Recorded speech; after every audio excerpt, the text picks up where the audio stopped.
बच्चे आज अभी आ नहीं लगे बात है, कहाँ चले गए?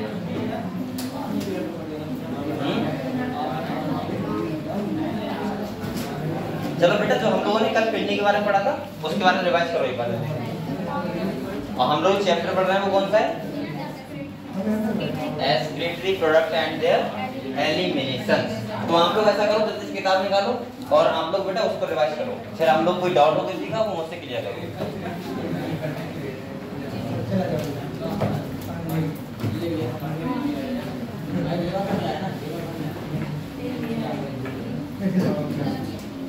बेटा बातें मत करो, रिवाइज कर लो जल्दी से। फिर मैं एक बार आपको रिवाइज करवा रहा हूँ, ठीक है? पहले एक बार आप लोग कर दो।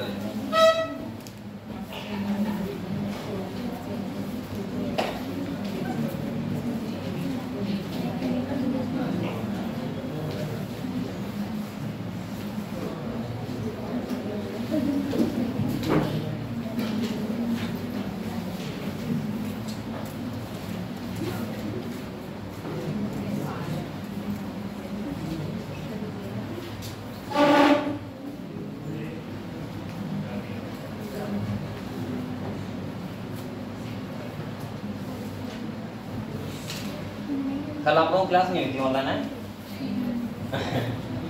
9 बजे को डाटा तो बचा था लेकिन मैं कहीं चला गया था। आज मैं क्लास लूंगा, ठीक है 9 बजे, ठीक है? मैं सोच तो लेता हूँ क्लास लूंगा 100%, पहले भी सोचता हूँ, लेकिन शाम को कुछ ना कुछ ऐसा काम हो जाता है कि जाना ही होता है। ठीक है अभी मैं अभी नहीं कर रहा हूँ, डायरेक्ट लिंक आएगी आपके पास, ठीक है 9 बजे व्हाट्सएप पे, ठीक है? बकाया आप लोग मेहनत करते रहो और आप लोगों का टेस्ट जो होगा वो मुझे लग रहा है आज पता लग जाएगा, शायद आज मैं देख लूंगा, आपको बता दूंगा, ठीक है? टेस्ट कब है और नहीं आज मैं देख लूंगा, वो लिस्ट देख लूंगा। और आप लोग मेहनत करते रहो, जो भी चैप्टर हमारे हो गए उनको लगातार रिवाइज करो जल्दी जल्दी। और किसी का कोई डाउट हुआ करे तो मुझसे क्लियर किया करो। आज तुम लेट कैसे आई? और वो जल्दी आ गई, तुम दोनों साथ साथ तो आती हो। अच्छा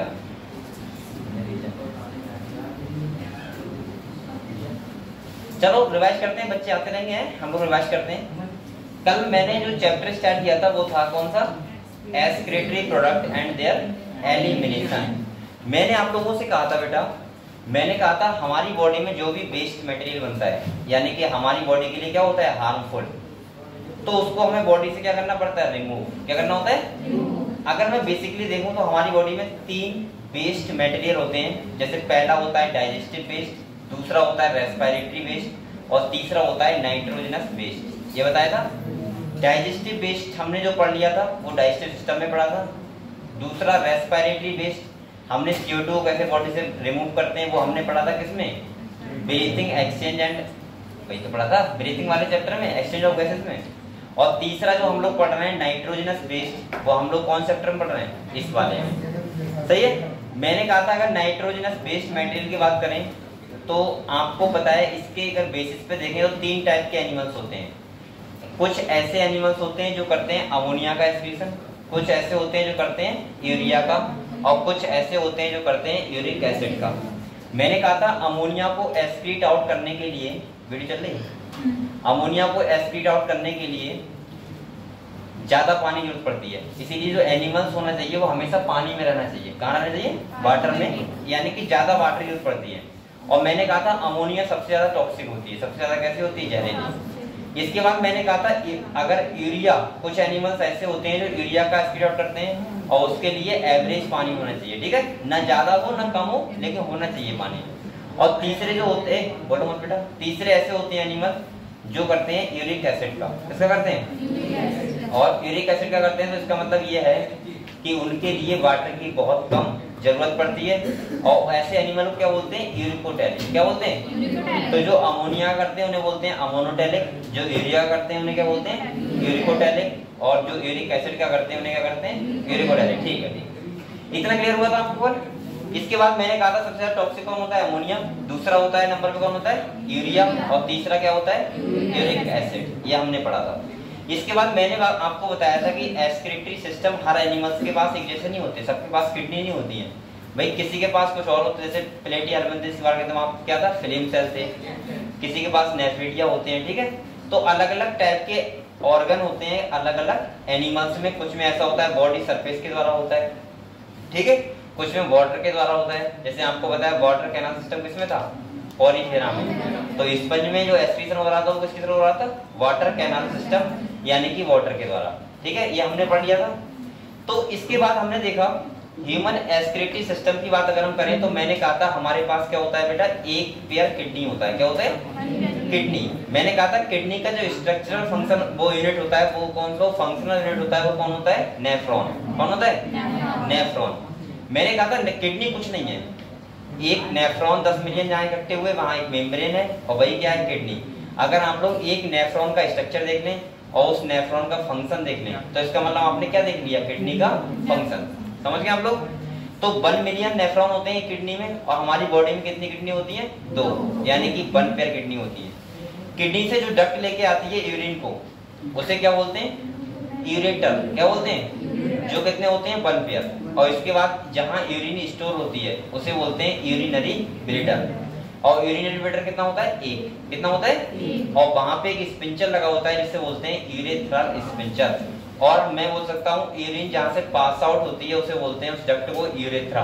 क्या बोलते हैं, मैंने कहा था यूरेथ्रा से 2 चीजें पास होती हैं मेल्स में, एक होता है क्या तुम्हारा यूरिन और दूसरा क्या होता है, सीमेन। दूसरी अगर हम बात करें तो मैंने कहा था यूरेथ्रा की ओपनिंग को बोलते हैं यूरेथ्रल मीटस। क्या बोलते हैं, तो कल हम लोगों ने इतना पढ़ लिया था, ठीक है। आज मैं आपको नेफ्रॉन से स्टार्ट करूंगा। कहां से करूंगा, अच्छा, जो आर्टरी ब्लड लेके आती है किडनी के लिए उसे बोलते हैं रीनल आर्टरी, और जो किडनी से ब्लड को लेके जाती है उसे क्या बोलते हैं, रीनल वेन। ये पता है आप लोगों को इतना, ठीक है। इसके बाद हमने देखा था वहां पे कैलेक्स वाला रीजन था, मेडुला होता है, इसके बाद कौन सा होता है, कॉर्टेक्स रीजन, ये सब देख लिया था। इसके बाद मैंने कहा था किडनी के ऊपर एक ग्लैंड होती है जिसे बोलते हैं एड्रीनल ग्लैंड। कौन सी, और बेटा ये ग्लैंड बहुत इंपॉर्टेंट होती है। अगर हम एंडोक्राइन सिस्टम में पढ़ेंगे 2 ग्लैंड सबसे इंपॉर्टेंट है, एक है एड्रीनल ग्लैंड और दूसरा है पिट्यूटरी ग्लैंड, जिसके बारे में हम लोग पढ़ेंगे डिटेल में कहाँ पे, एंडोक्राइन सिस्टम में यानी कि ह्यूमन फिजियोलॉजी में। क्लियर। तो आज जो हम लोग पढ़ेंगे वो पढ़ेंगे किसके बारे में, नेफ्रॉन के बारे में। तो नेफ्रॉन क्या है, मैंने आपको बताया था नेफ्रॉन, मैं बोल सकता हूँ कि नेफ्रॉन अगर हम उसका स्ट्रक्चर देखें, उसका फंक्शन देखें तो वही क्या हो जाएगा, किडनी का फंक्शन हो जाएगा। यानी किडनी में कुछ और थोड़ा है, क्या है, सारे नेफ्रॉन ही है। समझ गए आप लोग। तो नेफ्रॉन के बारे में पढ़े आज, ठीक है। तो पहले तो मैं आपको ऐसे बता रहा हूँ, फिर हम लोग किताब पढ़ेंगे। नेफ्रॉन की हम लोग देखते हैं कैसे क्या करना है, कैसे स्टडी होती है। देखो अगर हम नेफ्रॉन की बात करें बेटा तो मैंने बताया था इसके 2 पार्ट होते हैं। कितने पार्ट होते हैं बेटा, 2 पार्ट।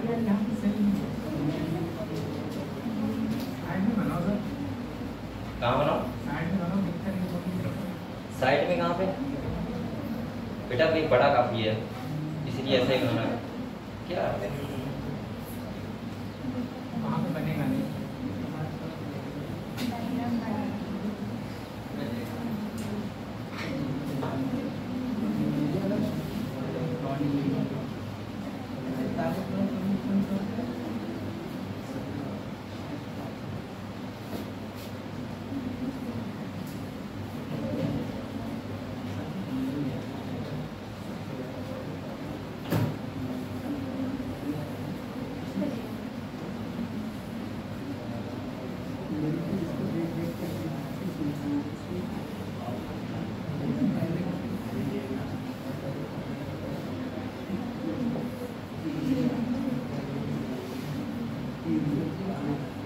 ये बेटा क्या है, नेफ्रॉन है। क्या है, नेफ्रॉन है। ये तो मैंने रफली बनाया है।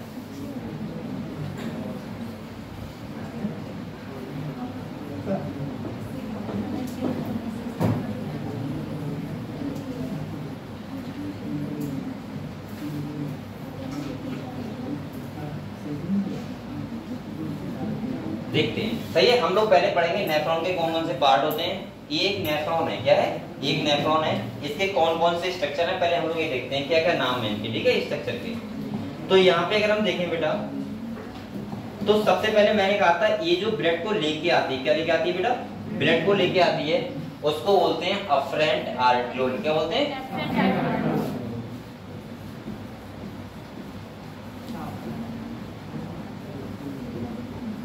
और जो ब्लड को लेके जाती है उसे क्या बोलते हैं?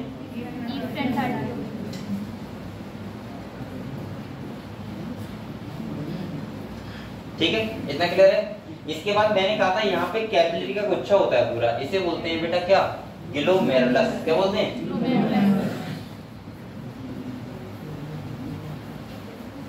और इसे क्या बोलते हैं? ये वाले स्ट्रक्चर को इसे बोलते हैं बोमेन्स कैप्सूल। क्या बोलते हैं?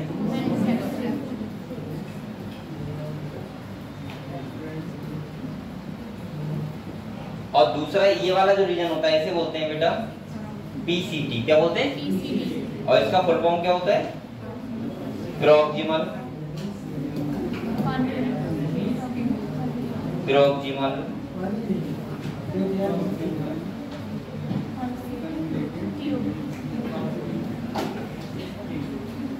ट्यूब्यूल्स। ठीक है, इसके बाद ये क्या होता है? Henle loop. क्या होता है?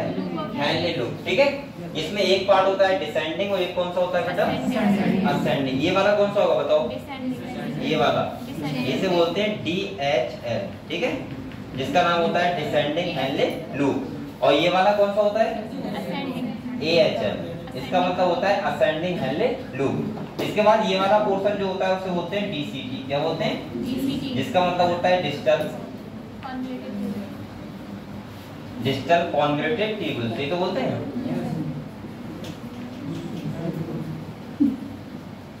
ट्यूब्यूल्स। और ये क्या होता है?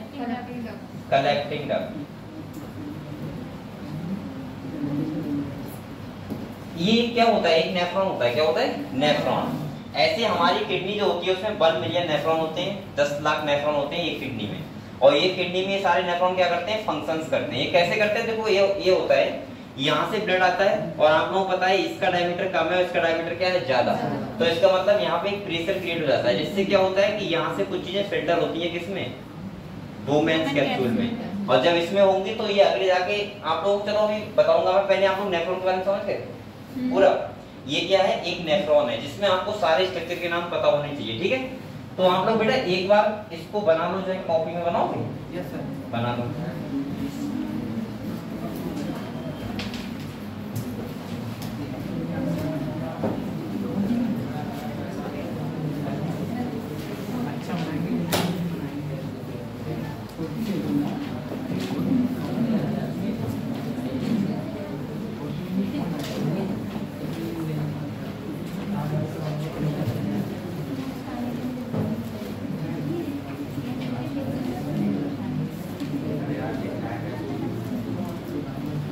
ठीक है, और ये क्या है? Descending Henle loop. चलो लिख लो और बना लो अगर बनाओ।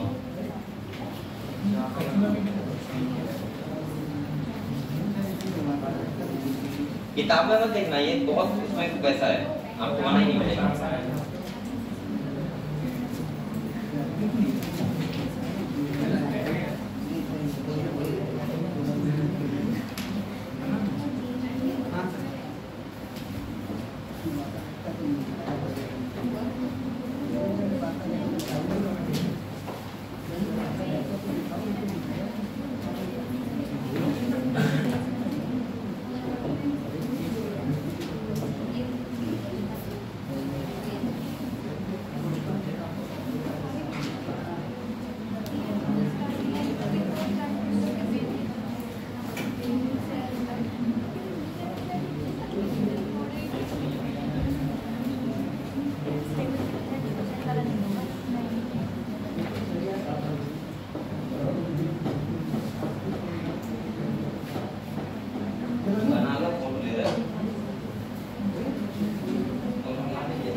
टेस्ट के नंबर देख लिए?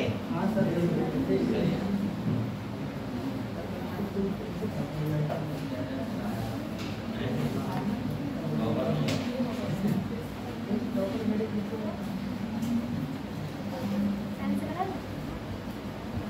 और हेमंत तूने जो किया था रेस्ट है बीमारी रहता है टेस्ट में बेटा अगला देना टेस्ट ठीक है आज का होमवर्क में तो क्या करूँ देख के बताऊंगा सही है अरे टोटल पढ़ो उसमें क्या चैप्टर जितना पढ़ा दिया उतना पढ़ो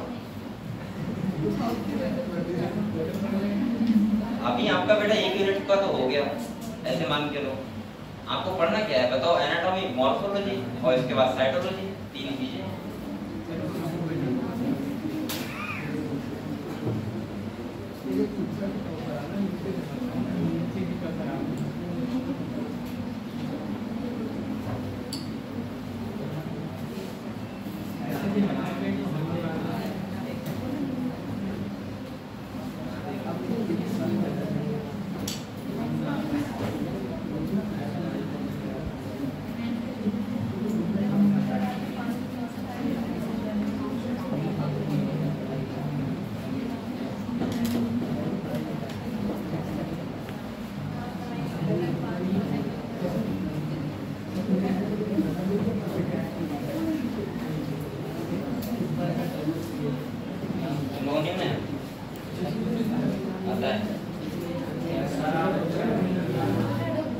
आप लोग पता है फोटो वोटो लेते हुए घर पे जाकर बनाते हो क्या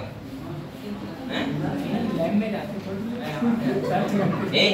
आप लोगों को कॉपी नहीं बनानी है आप लोगों को नॉर्मल एक सीखना है खाली यहाँ पे आके ऐसा नहीं कि चेक वेक करवानी है बाद में कि बहुत अच्छा लगेगा मैं गुड दूंगा आपको ऐसा कुछ नहीं है सही है जैसा उल्टा सीधा बन जाएगा नहीं बना लिया करो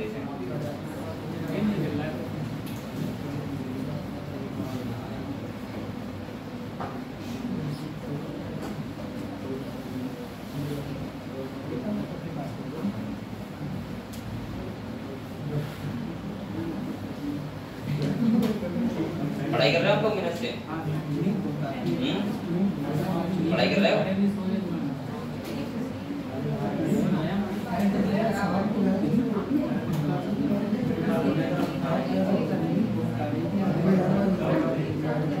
बेटा ये बोल रहे हो नहीं बोला रिवाइज कर लो तो बैठ के बच्चे बना रहे हैं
तो बेटा आप लोग ये बताओ नेफ्रॉन के पार्ट समझिए कौन कौन से होते हैं सही है जैसे मैंने पहले क्या बताया ग्लोमेरुलस क्या बताया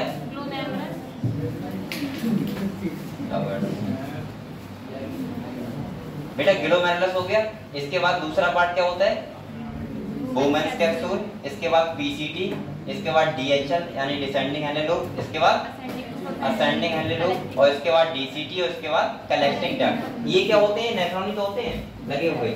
और ये यूरिन ये कहाँ ओपन होता है? पेल्विस रीजन में। और इसके बाद क्या होता है? यूरेटर के थ्रू यूरिन कहाँ पास आउट होती है? Urinary bladder. सही है। तो यहाँ पे ये समझो आप लोग पहले, ये क्लियर हुआ? अगले देखो,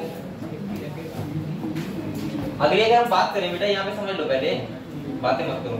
अगर हम नेफ्रॉन की बात करें तो आप लोगों को पता होना चाहिए जो नेफ्रॉन होता है उसके दो पार्ट में डिवाइड यहाँ पे ऐसा बताया गया है। एक तुम्हारा जो होता है वुमेन्स के सॉरी एक ग्लोमेरुलस, और दूसरा क्या होता है? Renal tubules. जिसके पार्ट कौन कौन से होते हैं? अगर यहाँ पे देखें तो ऐसे लिखे, एक क्या पार्ट हो जाएगा बेटा? ग्लोमेरुलस।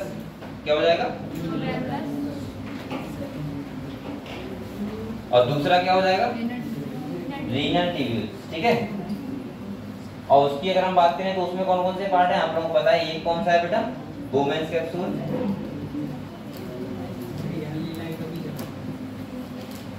और दूसरा कौन सा है? ये तो सब पार्ट आपको पता ही है। PCT हो गया, इसके बाद तुम्हारा हेनले लूप हो गया,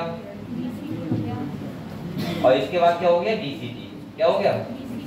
और लास्ट में क्या है? Collecting duct. तो ये तुम्हारे एक नेफ्रॉन के पार्ट हो गए। ठीक है।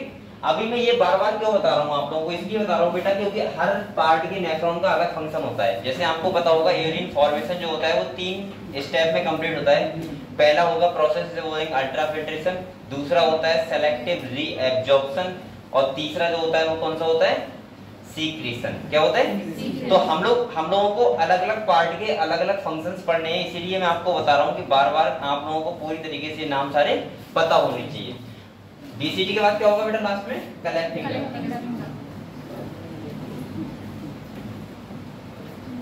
दूसरी अगर हम बात करें तो आप लोग इधर देखो, यहाँ पे ये वाला जो इफरेंट आर्टिकल होता है, देखो एक्चुअली नेफ्रॉन होता कैसे है? ये जो मैंने बनाया है दिखाने के लिए बनाया खाली, लेकिन ऐसा होता नहीं है नॉर्मली। ये वाला जो इफरेंट आर्टिकल है ये वापस फिर से ऐसे करके इससे निपट जाता है ऐसे करके। ये बात समझ में आया आपको? दूसरी बात बताऊं आपको, जो ये वाला पार्ट आपको दिख रहा है कि यहाँ से कितना दूर है, यहाँ से दूर नहीं होता है, ये ऐसे करके दिखाया गया, मतलब ऐसे करके। अगर हम वैसे करके देखें तो ये वाला पार्ट बताए कहाँ का? यहीं पर रहता है DCT वाला पार्ट। क्योंकि हम लोग पढ़ेंगे कि हमारी किडनी जो होती है वो कैसे होती है? Auto regulated. तो यहाँ पे कुछ हार्मोन्स होते हैं जो वर्क करते हैं, जैसे तुम्हारा एल्डोस्टेरोन हो गया, दूसरा तुम्हारा वैसोप्रेसिन हो गया, जिसे बोलते हैं ADH, एंटी डाययूरेटिक हार्मोन। तो ये वाला इधर देखो, ये DCT वाला पार्ट देखो, तुम समझ पा रहे हो सर? जैसे ये है, इसके बाद घूम के ऐसे पीछे से ऐसे करके आता है, मतलब इसकी जस्ट पीछे से।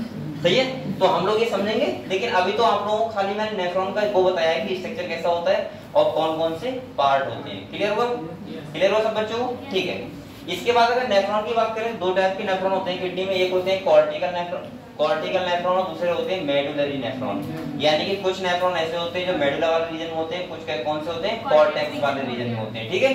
तो उसके बारे में हम लोग पढ़ने के बाद आज हम लोग जो समझेंगे वो समझेंगे कैसे करके यूरिन का फॉर्मेशन होता है। क्लियर? तो हम लोग थोड़ी देर किताब पढ़ने पहले, वहां क्या करने हुआ है, इसके बाद हम लोग यहाँ पे आते हैं।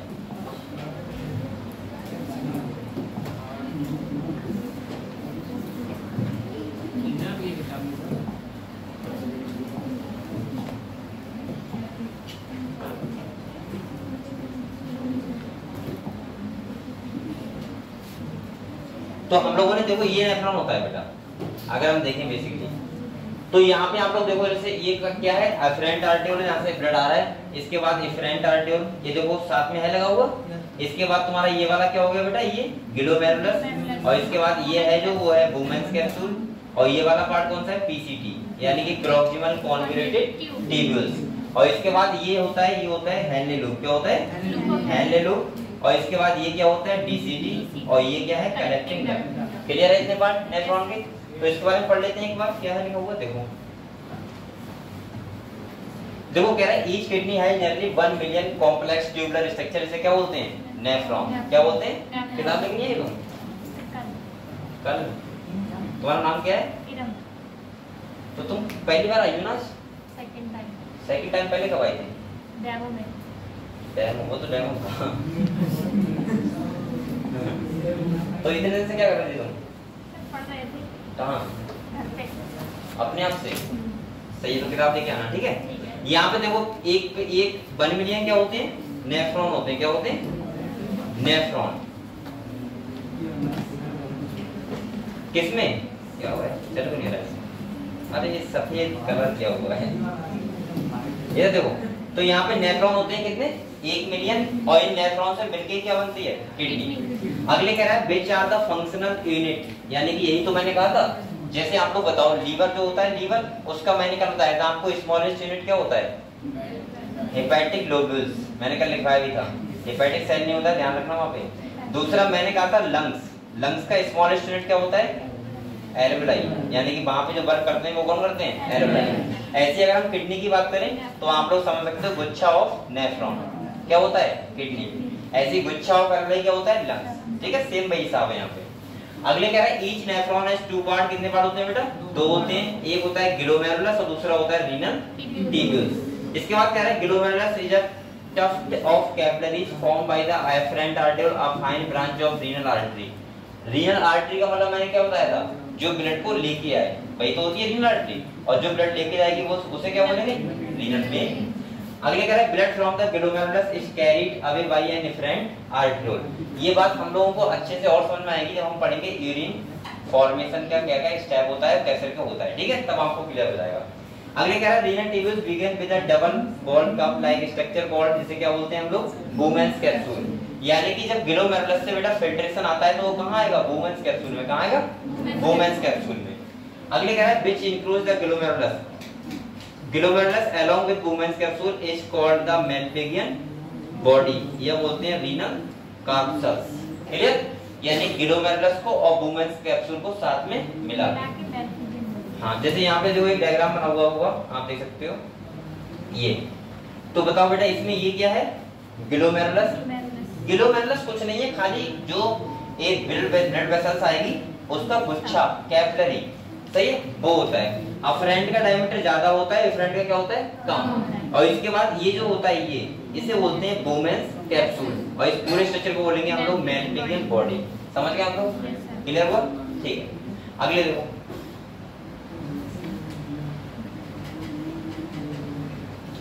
अब कह रहा है बेटा the tubules continue further to form a highly coiled network. इसे क्या बोलते हैं? Proximal convoluted tubules. सही है, ये वाला सही है। जो कैसा होता है? बहुत सारा कॉइल होता है। अगले देखो, कह रहा है पीसीटी आ हेयरपिन शेप क्या होता है? Handle loop. क्या होता है? जो पीसीटी के बाद का पार्ट होता है उसे क्या बोलते हैं? Handle loop. इसके बाद कह रहा है is the next part of the tubule which has a descending and. और एक कौन सा होता है बेटा? असेंडिंग। डिसेंडिंग का मतलब क्या होता है? नीचे जाने वाला। और असेंडिंग का मतलब ऊपर। है दोनों क्या? Handle loop. लेकिन यहाँ पे अलग अलग इन्होंने क्यों बोला है डिसेंडिंग असेंडिंग? क्योंकि इसका भी वर्क होता है। इसमें हैंडले लूप में एक पार्ट होता है वो वाटर परमेबल होता है और एक पार्ट कैसा होता है? Water impermeable. इसीलिए यहाँ पे आपको ध्यान रखना है कि डीएचएल कौन सा है और ईएचएल कौन सा है। मैं बार बार कह रहा हूँ कि ये सारे जो पार्ट है नेफ्रॉन के वो सब हमें अभी क्लियर होंगे जब हम लोग पढ़ेंगे रीएब्जॉर्प्शन। अगले देखो बेटा, कह रहा है the ascending limb continue as another highly coiled tubular region, जिसे क्या बोलेंगे? Distal convoluted tubules. यानी कि हैंडले लूप के बाद क्या आता है? ये वाला पार्ट, जिसे क्या बोलते हैं? डीसीटी। क्या बोलते हैं बेटा? डीसीटी। अगले देखो क्या कह रहा है? The DCT of many nephron open into a straight tube called collecting duct. और ये बाद में स्ट्रेट ट्यूब होती है, उसमें क्या होते हैं? ओपन होते हैं, इसे बोलते हैं कलेक्टिंग डक्ट। और उसमें बहुत सारे नेफ्रॉन क्या होते हैं? लगे होते हैं। मतलब मैं आपको बार बार बता रहा हूँ, अगर आप एक नेफ्रॉन की स्टडी कर रहे हो इसका मतलब 1 मिलियन की कर रहे हो। ठीक है, जैसा एक नेफ्रॉन फंक्शन करेगा वैसे ही सारे नेफ्रॉन करेंगे। सही है, अगले देखो, कह रहा है बेटा collecting duct many of which converge and open into the renal pelvis through medullary pyramids in the calyx. अब आपको पता है कैलिक्स रीजन और पेल्विस रीजन कहां पे हमने देखे थे? जहां पे हमने किडनी पढ़ाया था। देखो ये वाला, इसमें देखो ये वाला रीजन तो है पेल्विस, तो यहाँ पे आएगा। और इसके बाद यूरिन यूरेटर के थ्रू कहां चली जाएगी? यूरिनरी ब्लैडर में। समझ गए आप लोग? ऐसे करके फॉर्मेशन होके और हल्के करके बनती रहती है और स्टोर कहां होती है? यूरिनरी ब्लैडर में। और जब हमारे यूरिनरी ब्लैडर में क्या होता है? 500 से 600 ml जब यूरिन स्टोर हो जाती है लगभग में, तो वहां पे जो मसल्स होती हैं वो स्ट्रेच होती हैं और वहां पे लगे होते हैं क्या? रिसेप्टर। और वो रिसेप्टर सिग्नल भेजते हैं कहां के लिए? ब्रेन के लिए। और फिर हमें ब्रेन से क्या होता है? क्या कह रहा है? लगती है। ये देखो, अगले कह रहा है Malpighian corpus PCT and DCT of the nephron are situated in the cortical region. कहां होते हैं बताओ? कॉर्टिकल रीजन में। Of the kidney whereas the loop of Henle deep dips into the medulla. आप लोग ये बताओ कॉर्टेक्स रीजन और मेडुला समझ रहे हो क्या है? पहले ये बताओ, किडनी का कॉर्टेक्स का मतलब होता है बाहर वाला एरिया, आउटर साइड का, आउटर साइड का मतलब चारों तरफ वाला, और मेडुलरी का मतलब क्या होता है? मेडुला का बीच वाला रीजन। समझ गए आप लोग? ठीक है, तो आप लोग बताओ किसी नेफ्रॉन का अगर ऊपर वाला एरिया कॉर्टेक्स रीजन में है तो अंदर वाला एरिया कहां आएगा? Medullary region. अगले देखो, कह रहे in majority of nephron the loop of Henle is too short and extend only very little into the medulla. Such nephron are called cortical nephron. यहां पे डन करो बेटे, यहां पे क्या है? Such nephron are called cortical nephron. मैंने कहा था दो टाइप के नेफ्रॉन होते हैं, एक होते हैं मेडुलरी और एक होते हैं कॉर्टिकल। और जहां जहां अंडरलाइन करवा रहा हूं बेटा वहां करते रहना आराम से, वही पढ़ना है, बकाया बहुत ज्यादा नहीं पढ़ना है जब आप लोग पेपर देने जाओगे, ठीक है? लेकिन जो चीजें बता रहा हूं वो पढ़ते रहना। यहाँ पे इसने सिंपल सा बोला है लूप ऑफ हैंडले जो होगा वो कैसा होगा? शॉर्ट। कैसा होगा? शॉर्ट। तो medulla such nephron are called क्या होता है? Cortical nephron. In some of the nephron the loop of Henle is very long and runs deep into the medulla, these nephrons are called. तो यहाँ पे एक डिफरेंस मिला ना हमें, मेडुलरी नेफ्रॉन होता है उसमें क्या होगा? जो हैंडल लूप होगा कैसा होगा? लॉन्ग, और जो कॉर्टिकल नेफ्रॉन होगा उसमें कैसा होगा? शॉर्ट। बस इतना ध्यान रखना यहाँ पे, और इसीलिए यहाँ पे क्या बना लो? स्टार। क्लियर हुआ इतना? क्लियर हुआ? ठीक है, अगले आ जाओ। कह रहा था efferent artery emerging from the glomerulus form of fine capillary network around the region tubules called the peritubular capillary. अब ये कह रहा है कि जो अगले आपने देखा होगा इफरेंट आर्टरी होता है, उसके बाद ये फिर से हैंड लूप वगैरह से क्या होता है? हम बोल सकते हैं उसके पैरेलल चलता है, और उसी को बोलते हैं बासा रेक्टा। क्या बोलते हैं? बासा रेक्टा। तो अगले कह रहा है minute vessels of this network run parallel to the hand loop forming U shape structure. जैसे क्या बोलेंगे बेटा? Vasa recta. और बासा रेक्टा इज एब्सेंट और highly reduced in cortical nephron. ये भी स्टार बनाओ इसे, सही है? तो आप लोग पहले ये बताओ मुझे, नेफ्रॉन के आपको स्ट्रक्चर क्लियर हुआ पूरी तरीके से? नेफ्रॉन कौन कौन से पार्ट होते हैं क्लियर हुआ? किसी बच्चे को डाउट अभी तक? जल्दी बताओ।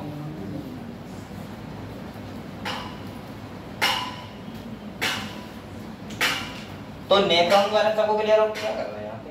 नेफ्रॉन के बारे में क्लियर हो गया?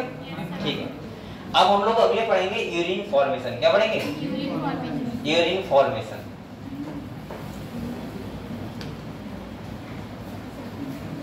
अब आ जाओ उधर साइड में, ठीक है?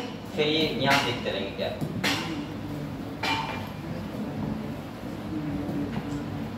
देखो अगर हम यूरिन फॉर्मेशन की बात करें तो यूरिन फॉर्मेशन जो होता है वो 3 स्टेप में कंप्लीट होता है। कितने होता है? 3 स्टेप में, जिसमें पहला होता है तुम्हारा अल्ट्राफिल्ट्रेशन, दूसरा होता है सेलेक्टिव रीएब्जॉर्प्शन, और तीसरा क्या होता है? सीक्रेशन। क्या होता है? तो यहाँ पे देखो अगर हम यूरिन फॉर्मेशन की बात करें तो पहला कौन सा स्टेप है बेटा?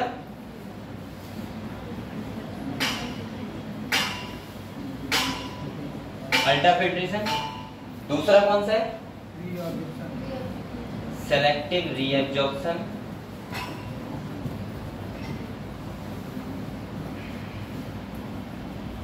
और तीसरा कौन सा होता है? सीक्रेशन। अब आप लोग एक बात बताओ मुझे, पहले सिंपल समझते हैं हम लोग, इसके बाद हल्के हल्के अभी बढ़ेंगे, ठीक है? चैप्टर के काफी लेक्चर है, उसकी टेंशन ना लो, हल्के हल्के आराम से पढ़ो। देखो यहाँ पे 3 स्टेप में क्या हो रहा है बेटा? यूरिन का फॉर्मेशन हो रहा है। सबसे पहले ये बताओ मुझे, देखो मैं आपको समझा रहा हूँ थोड़ा सा। आप लोग सबसे पहले क्या होता है? अल्ट्राफिल्ट्रेशन होता है। क्या होता है? अल्ट्राफिल्ट्रेशन। इसका सिंपल सा मतलब ये होता है कि यहाँ पे देखो, इसका सिंपल सा मतलब ये होता है कि ये जो यहाँ पे ये क्या है? ग्लोमेरुलस है। यहाँ पे ये एफरेंट आर्टरी से ब्लड आ रहा है और इससे ब्लड जाएगा, तो इसका डायमीटर क्या है? छोटा। इसका डायमीटर होता है 5 mm। कितना होता है? और इसका होता है 25। ठीक है, अब आप लोग बताओ अगर एक तरफ डायमीटर ज्यादा है और एक तरफ क्या है? कम है, तो आप लोग बताओ क्या यहाँ प्रेशर क्रिएट नहीं हो जाएगा? हो जाएगा ना। और जब एक प्रेशर से क्रिएट होगा तो यहाँ से कुछ चीजें फिल्टर हो जाएंगी। क्या हो जाएंगी? फिल्टर। और फिल्टर कहाँ पे होंगी? यहाँ पे। जो चीज फिल्टर होती है उसे बोलते हैं नेफ्रिक फिल्ट्रेट। क्या बोलते हैं? Nephric filtrate. और यहाँ पे समझने वाली बात यह है कि बेटा जितना जो नेफ्रिक फिल्ट्रेट बनता है उसका 99% क्या होना होता है, रीएब्जॉर्प्शन। रीएब्जॉर्प्शन का मतलब है कि ये जो होती है, अब यहाँ पे इसे कोई दिक्कत नहीं है, आपने बना लिया है, इधर देखो ये जो होती है ये ऐसे के, सही है, ये ऐसे के आती है, समझ रहे हो। अब ये क्या होगा, यहाँ पे मैंने क्या बताया, देखो पहले सुनो, टोटल जो ब्लड होता है, टोटल ब्लड होता है उसका 20% ब्लड किसके लिए आता है, किडनी के लिए। किसके लिए आता है, किडनी के लिए, ये तो आपको पता है। और उस टोटल जो ब्लड आया है लगभग में आता है 125 ml पर मिनट। कितना आता है, सॉरी 1125 ml पर मिनट यहाँ पे किडनी के लिए। और उसका हाँ 1125, ठीक है। उसके बाद सुनो, पहले सुन लो, इसके बाद क्या होता है, इतना जितना जो ब्लड आया उसका 10%, कितना बेटा 10% का मतलब है कि 10% यहाँ पे बनता है नेफ्रिक फिल्ट्रेट। क्या बनता है, अब आप लोग बताओ, अगर मैं 10% नेफ्रिक फिल्ट्रेट बनाऊंगा और एक मिनट में कितना आ रहा है, 1125 ml, इसका मतलब बताओ 5 मिनट में कितना आ जाएगा, बताओ लगभग 5000 ml आ जाएगा, 5 से 6000 ml मान लो। और हमारी बॉडी में ब्लड कितना होता है, इतना ही होता है, 5 से 6 लीटर।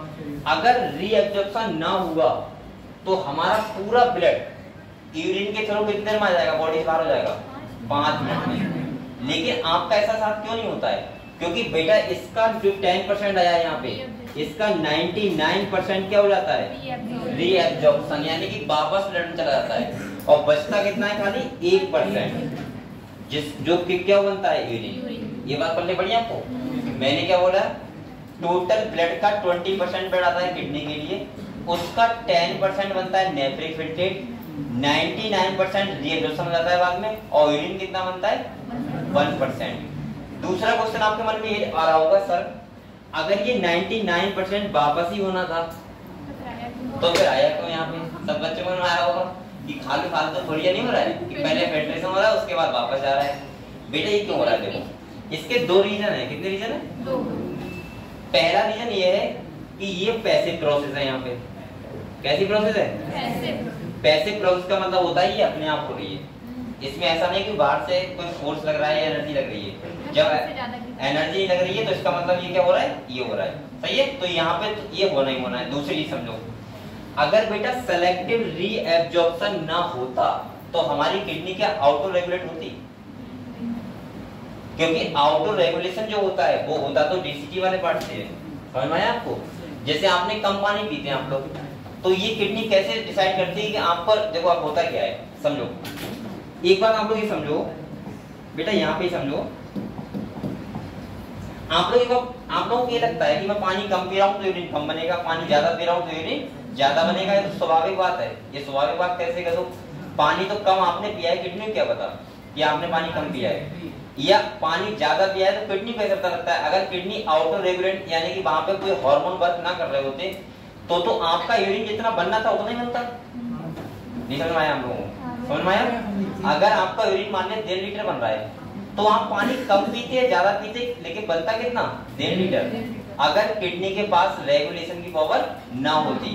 अगर देखो कैसे, आप लोग खुद सोचो बेटा, ये आपका क्या है, बॉडी है, और यहाँ पे क्या है, किडनी है। क्या है, आपने पानी तो यहाँ कम पिया है ना, लेकिन एक बात सोचो, आपका ब्लड तो है ना। अगर 1.5 लीटर से बनाने होता तो ब्लड को बना देता, ब्लड को बाहर निकाल देता, लेकिन आपके अंदर ब्लड की क्या हो जाती है, फिर कमी। लेकिन ऐसा नहीं होता है। आप लोग पानी कम पीते हो तो यूरिन किडनी कम बनाता है, और आप लोग ज्यादा पीते हो तो यूरिन ज्यादा बनाता है। कैसे देखो, आप लोगों ने मान लीजिए पानी कम पिया, क्या पिया, अब आप लोग बताओ डीसीटी वाले पार्ट ने, अगर वहां पे वाटर का रीएब्जॉर्प्शन बढ़ जाएगा, क्या हो जाएगा, रीएब्जॉर्प्शन बढ़ जाएगा, तो इसका मतलब ब्लड में जो ऑस्मोलिटी रहेगी वो तो सेम रहेगी, लेकिन आपके यूरिन क्या बनेगी, कम। देखो नहीं समझ में आया, देखो इधर देखो बेटा, आप लोग बताओ, अगर यहाँ से नेफ्रिक फिल्ट्रेट आया, आपने पानी कम पिया, अब इस वाले रीजन में क्या होगा, हार्मोन का सीक्रेशन होगा, और वो वाटर रिएब्जॉर्प्शन को यहाँ से बढ़ा देंगे, यानी कि कहाँ ले जाएंगे, ब्लड में। और जब ब्लड में ले जाएंगे तो आपका यूरिन कम बनेगा नहीं बनेगा, आप लोग बताओ। सर डीसीटी से कौन सा हार्मोन सीक्रेट होता है? डीसीटी से नहीं होता है, डीसीटी पे एक्ट करता है। सर मतलब जो हार्मोन्स होते हैं ना, यहाँ को कौन सा हार्मोन होता है? एल्डोस्टेरोन होता है, वैसोप्रेसिन होता है, एक और होता है रेनिन, सही है। 3 हार्मोन एक्टिव होते हैं, बाद में बताऊंगा। तो जब देखो आप लोग, तो आप लोग बताओ बेटा, डीसीटी पे एक्ट करके हार्मोन ने एक्ट किया, और यहाँ से अगर वाटर का रिएब्जॉर्प्शन बढ़ा दिया क्या कर दिया? अब बढ़ाने का मतलब ये कहाँ जा रहा है? ब्लड में। तो आप लोग बताओ यूरिन कम नहीं बनेगा क्या आपका? यही तो होता है जब आप कम पानी पीते हो, इसका मतलब यूरिन क्या बनता है? कम। और पानी ज्यादा पीते हो तो हार्मोन सीक्रेशन होगा ही नहीं, और रिएक्शन क्या होगा? कम। और कम होगा तो यूरिन कैसे बनेगी? ज्यादा। समझ गए आप लोग? तभी तो डॉक्टर कहते हैं पानी ज्यादा पिया करो। ज्यादा पीने का मतलब ये होता है कि आप पानी ज्यादा पियोगे तो हमारे अंदर कोई हार्मोनल एक्टिविटी नहीं होगी, और आप लोग कम पी रहे हैं पानी बराबर लगातार क्या होगा? हार्मोन सीक्रेशन होगा। तो ये क्या होता है? ये हानिकारक होता है। समझ रहे हैं आप लोग? जिससे क्या होता है? रीएब्जॉर्प्शन किडनी को लगातार क्या होगा? करना पड़ता है, बढ़ाना होता है। तो सिंपल भाषा में ये समझो आप लोग, यहाँ पे इधर देखो बेटा, मैंने बोला नेफ्रिक फिल्ट्रेट जो होता है तुम्हारा,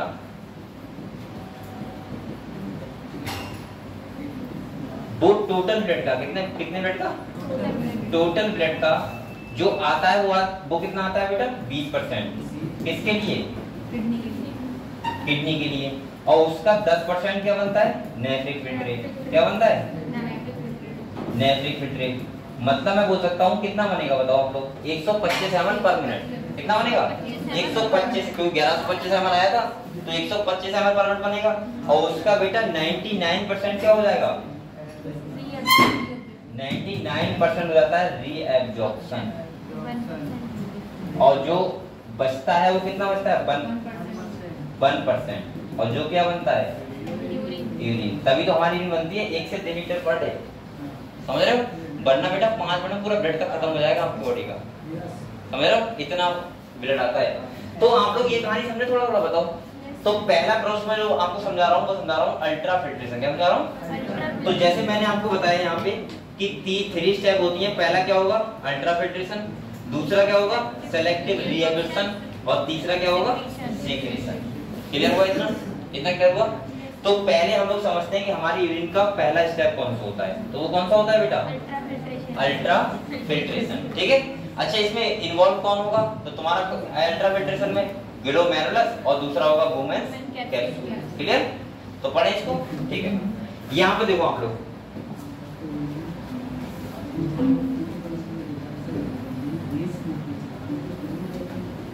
तो मैं यही वाला पार्ट बनाऊंगा खाली, अगले बना के क्या करूंगा? ठीक है, कोई फायदा नहीं है। यहाँ पे आप लोग बताओ,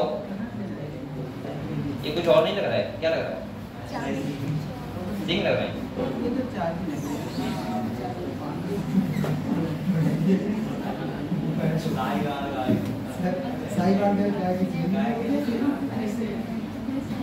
बेटा ये जो भी लग रहा है, लेकिन आप लोग पढ़ाई करते रहो।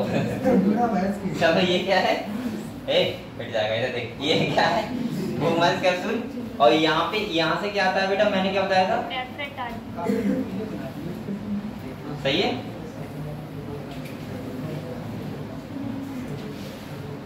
इतना पार्ट हम बनाना, ठीक है। यही इन्वॉल्व होगा किसमें? Ultra filtration. ये मैं पढ़ा रहा हूँ जो आपको, वो है अल्ट्रा फिल्ट्रेशन। इसका मतलब है यूरिन का फॉर्मेशन हम लोग समझेंगे कैसे करके होता है। ये फर्स्ट स्टेप है इसकी। ठीक है, देखो यहाँ पे कहानी समझो पूरा। यहाँ पे देखो बेटा, यहाँ से जो ब्लड आएगा, क्या आएगा? ब्लड। आपको पता है टोटल हमारी बॉडी में कितना होता है? 5 से 6,000 ml होता है लगभग, 5 से 6 लीटर होता है सबकी बॉडी में। आपको पता है टोटल जो ब्लड होता है उसका किडनी के लिए आता है 20%। कितना आता है? ये तो पता है आपको, कल मैंने बताया था 20, कल नहीं पहले बताया था 20% आता है। आप लोग बताओ 20% अगर हम टोटल ब्लड का निकालें तो आप लोग बताओ कितना आएगा? 1125 ml लगभग। आप लोग बताओ 11 पंजे कितने होते हैं? 55। मान लेता हूँ 1125 ml, ठीक है, 20% का एवरेज। इसके बाद बेटा 1125 ml जो ब्लड है ये कब आता है? पर मिनट। ये पर मिनट की कहानी चल रही है इस टाइम, समझ रहे हैं आप लोग? ये पर मिनट आया यहाँ पे, कहाँ पे? इसके पास आया। अब 1125 ml पर मिनट यहाँ पे दूर नहीं है।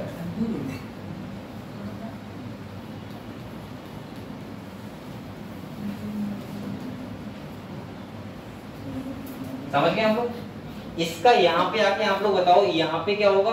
डायमीटर ज्यादा है, यहाँ पे क्या है? डायमीटर कम। तो आप लोग बताओ यहाँ पे प्रेशर क्रिएट हो जाएगा, और प्रेशर क्रिएट हो जाएगा तो इसका मतलब ये फिल्टर होगा। क्या होगा? फिल्टर होगा। और यहाँ पे इस जो फिल्टर यहाँ पे चीजें होती हैं उसको बोलते हैं नेफ्रिक फिल्ट्रेट। क्या बोलते हैं बेटा? Nephric filtrate. और अगर हम नेफ्रिक फिल्ट्रेट की बात करें तो यहाँ पे जो ये नेफ्रिक फिल्ट्रेट आ रहा है, ये आ रहा है 10%। कितना आ रहा है? 10% का मतलब हुआ यहाँ पे जो आएगा वो आएगा 125 ml पर मिनट। इसका वैसे बताते हैं कि कितने पर घंटा कितना आता है। 125 ml पर मिनट आता है, और जहां तक आता है 180 लीटर पर डे। कितना आता है?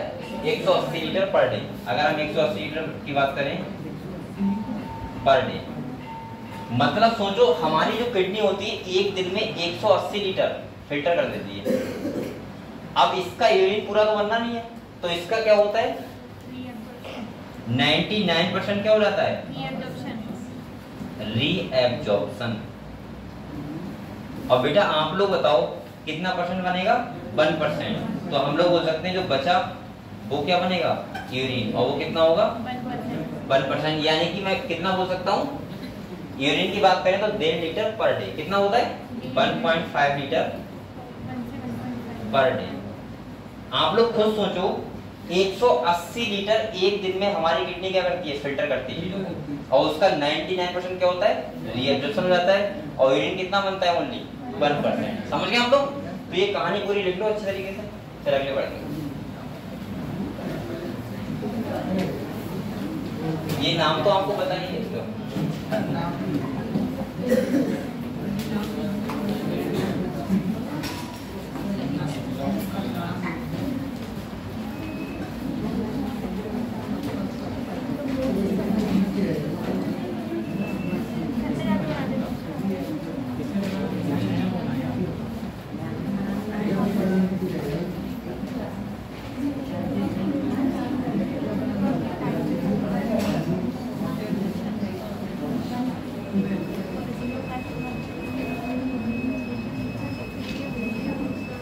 सही है? लिखो यार।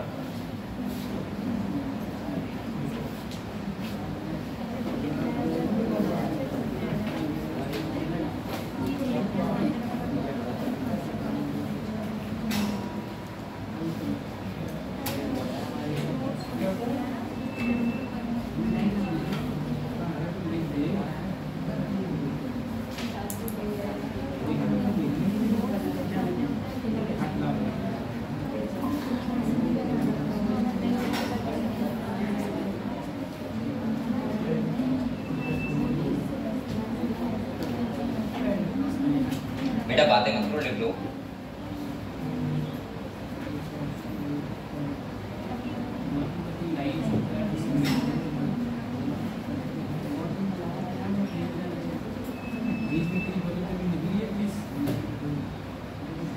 और आप लोग मेहनत से पढ़ाई करते रहो, कर रहे हो?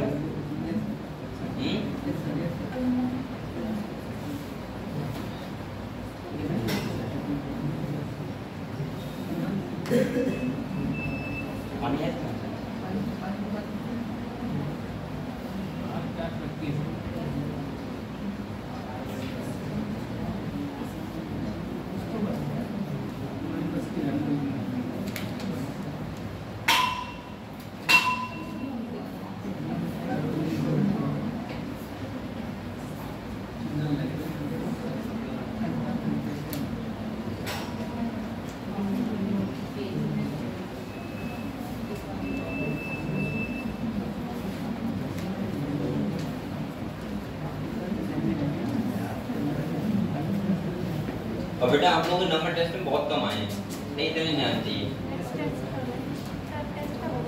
सैटरडे को गया था, एक तो आज है, अगले वाले आने वाले समय में अगर देख के बता दूंगा, ठीक है कब है। क्योंकि अगर आपके इतने नंबर आ रहा है तो मैं क्या पता आपके 500 नंबर टेस्ट में आने चाहिए था। आपके 100 नंबर 150 नंबर, इतने नंबर तो कोई भी ले आएगा, किसी को भी दे दोगे पेपर वो कर देगा, सब मारेगा टिक। बहुत बच्चे ऐसे कर रहे हैं जिन्होंने 180 में से 180 किए हैं। ऐसे कौन से बच्चे हैं? बेटा यहाँ पे आपको पता होना चाहिए निगेटिव मार्किंग होती है। आपके इतने नंबर नहीं आएंगे, उससे कम तो बढ़ जाएंगे। और आपके सबसे ज्यादा लॉस हुआ है नंबरों का, वो हुआ है निगेटिव मार्किंग से। समझ में आया? कि आपके नंबर तो आ रहे हैं 300, लेकिन 150 नंबर कट गया, निगेटिव मार्किंग में कलर हो गया। तो आप लोग ध्यान रखना है, यहाँ पे वही क्वेश्चन करना है जो आपको आता है। ऐसा नहीं यहाँ पे कि तुक्का लगा रहा हो यहाँ बैठे बैठे। कि मम्मी ने भंडारा बोल दिया है काम ही जाएगा। ऐसा कुछ नहीं होगा बेटा। वो खाली होता है बस, मैंने कहा था 10% लक होता है खाली, 90% क्या होती है मेहनत। अगर आपका लक बहुत बढ़िया है तो 10% काम करेगा, ऐसा नहीं 90% लक काम करेगा। और आप लोग उम्मीद रख रहे हैं 90% लक काम कर रहा है, 10% मेरा मेहनत काम कर रहे हैं, तो नहीं हो पाएगा। इसका 90% लग लगेगा।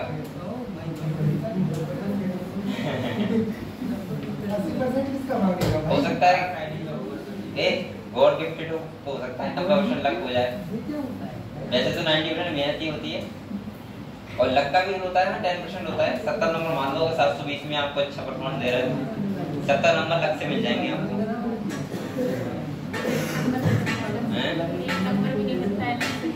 ना ऐसा हो जाता है कभी कभी, अगर आप कोई क्वेश्चन लगा रहे हो और नॉर्मली आपको लग रहा है कि सही बैठ जाए, लक का मतलब ये नहीं होता कि प्योरली लग रहा है कि जय श्री राम करियो लगा दिया या फिर कुछ बोला तो लगा दिया, ऐसा नहीं होता है।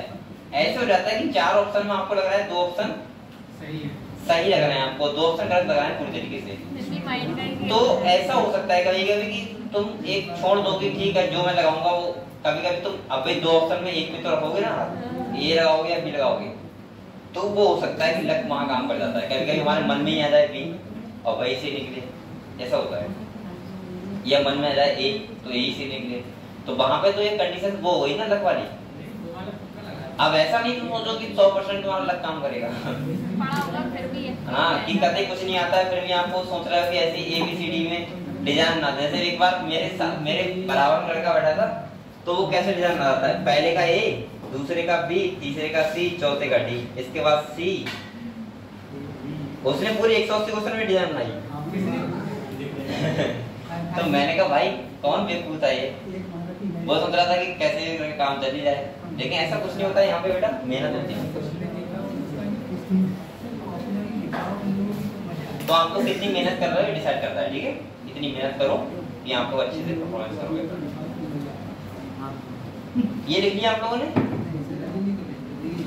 देखो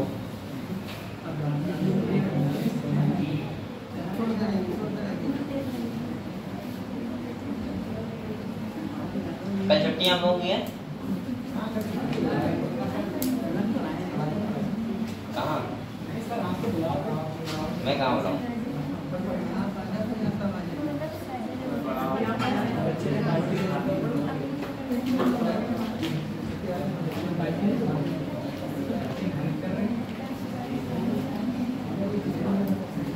मेहनत करो अच्छे से।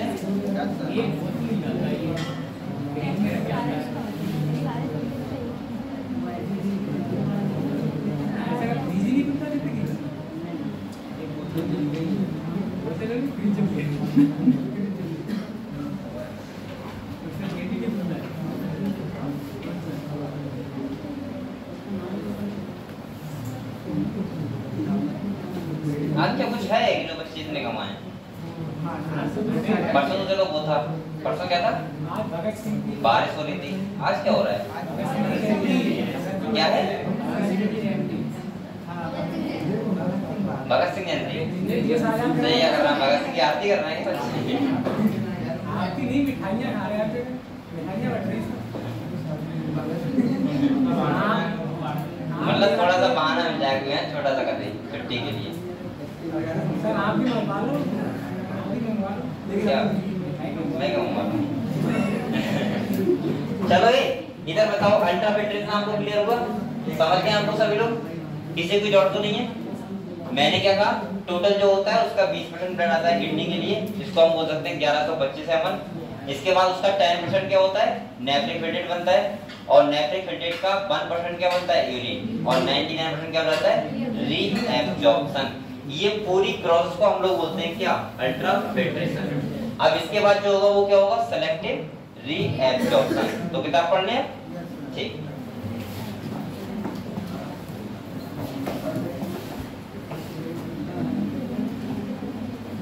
आपको किडनी में दिखाई दी ना, कल नेफ्रॉन दिखाए शायद वो गूगल पे। अरे क्या कर रहा हूँ, क्या कर, वो कहाँ गया ये, पहले मैं ऐसे हाथ से ये चला, क्या बोलना मैंने, नेफ्रॉन। नेफ्रॉन ओरिजिनल ना, नेफ्रॉन ओरिजिनल आ जाए। गूगल पे तो कुछ भी डाल दो आ ही जाता है कुछ ना कुछ, सही है। ज्यादा कुछ सोचना कि हम क्या लिखें, क्या कह रहा है ये कह रहा है आप गलत ईसाई को मांग रहा है भैया, बाइबल चल रहा क्या, चल तो रहा, सही तो है। देखो अब इसमें तुम्हें क्या दिख जाएगा बताओ, ये नेफ्रॉन लग रहा है मुझे,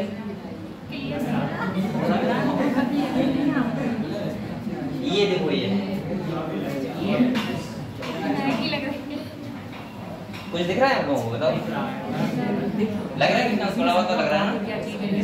ए मैं बता रहा हूँ आपको, अरे बोलो तो मत, ये देखो ये तो वो है जो मैं बता रहा था, ये देखो तुम्हारा क्या है, वुमेन्स कैप्सूल, यही तो है। और इसके बाद ये तुम्हारा है हैंडले लूप, ये तो है। और इसके बाद इसके पीछे होगा डीसीटी वाला रीजन, सही है। तो ऐसे नेफ्रॉन होता है, ये बहुत जूम किया हुआ है इसलिए आपको ऐसा लग रहा है, क्योंकि नेफ्रॉन सोचो ये किडनी में, इतनी बड़ी किडनी में 10 लाख है, तो एक छोटा सा कितना बड़ा होगा, बहुत छोटा सा होगा। तो यहाँ पे फिर भी दिखाया गया कुछ ना कुछ तो दिख ही रहा है। और देखता हूँ अच्छा सा, ये वाला नीचे वाला ये देखना है, इसके अंदर ये कितनी है,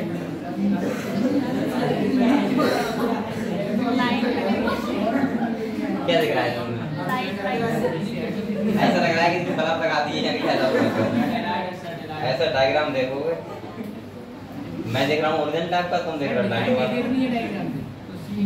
ये देखो रियल नेफ्रॉन अंडर माइक्रोस्कोप। अब तो कुछ नहीं दिखेगा,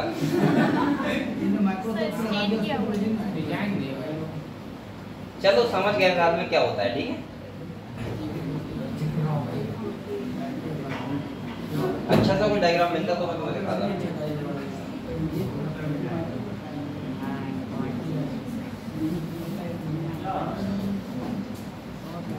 रुको, एक तो वीडियो चलाओ फिर ऐड आ जाता है, और ऐड इतने संस्कारी आते हैं कि आप लोग क्या बात है। कह रहे हैं आगे बंद कर दूंगा, वैसे सही है, मैं बता दूंगा बेटा आगे बंद करो।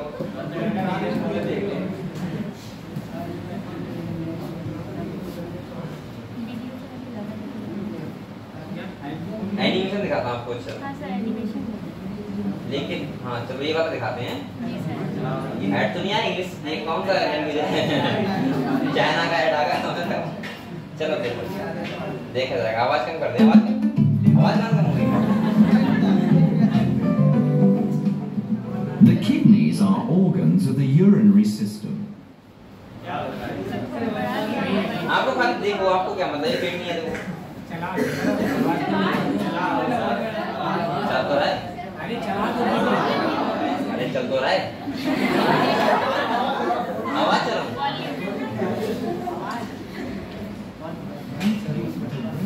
High pressure. ये देखो ऐसे आता है। The high blood pressure forces water and small soluble molecules such as glucose and amino acids in the plasma through the thin walls of the glomerulus and ये क्या बोल रहे हैं? ये मोमेंट्स कैप्सूल है, इसमें देखो ये आ रहा है हमारा वो। This process is called ultrafiltration. The fluid that is filtered into the Bowman's capsule is called glomerular filtrate. The filtrate has a similar composition to plasma. However, no plasma proteins and blood cells are found in the glomerular filtrate because they are... अभी आप लोग जवाब दो।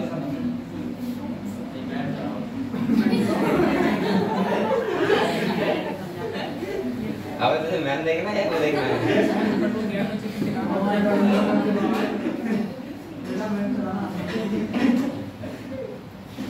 ये सही है। एक hero को सुपर पावर की जरूरत है।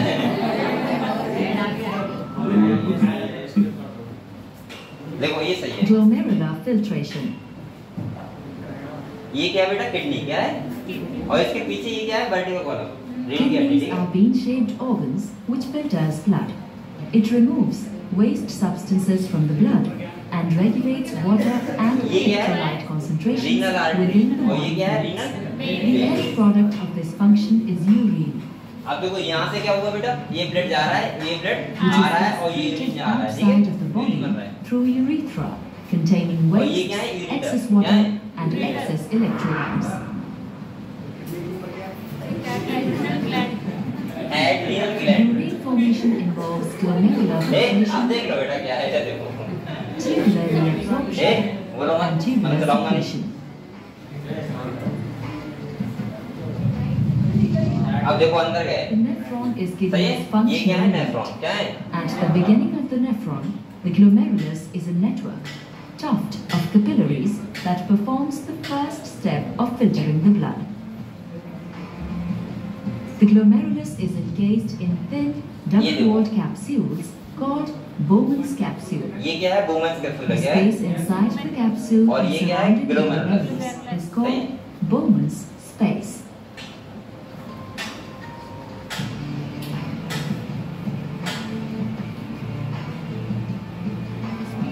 As the blood travels through these ये capillaries ब्लड and आएगा, यहाँ glomerulus, पे फिल्ट्रेशन होगा, filtration causes a lot of plasma contents to spill out into Bowman's space through the glomerular filtration membrane.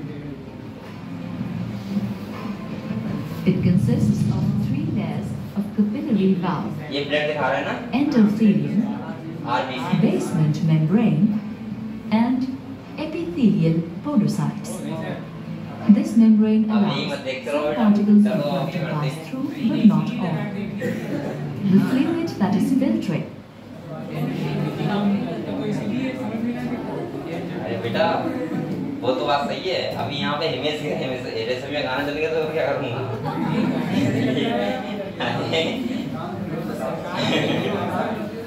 इसीलिए मैं ये ज्यादा विश्वास नहीं रखता इन चीजों पे, ठीक है, ये देखने में तो दिखाने में।